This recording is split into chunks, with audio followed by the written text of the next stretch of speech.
توسلي ربنا مولاي صل على خير البرايا من التفصيل والجمل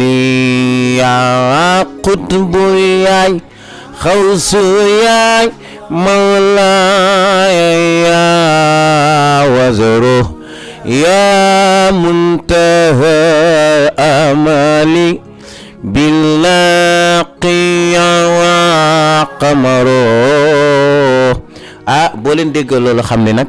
sama xarit Xaaji Kal mu baax mi sama doomu ndey waaye di tàggootu Seydina Muhammad fan seri di samedi le 2 mai incha allah moo ay daayira bu mag nag maa ngi ci woo képp kuy bëggee Seydina Muhammad waaye di ci woor njabooti Cheikh Seydi Hadji Malick ak ñëpp daal bépp daayira bàyyiwuñu kenn ñoo ngi leen ci woo suñu bis la suñu bisu xarit la ku yaru ku baax ku ñëpp bëgg wàcc boppam ci ay way waaye bu ànd ak yow awu la ba mu jàpp ni sax nag daanaka moom mooy way te baaxam la macha allah.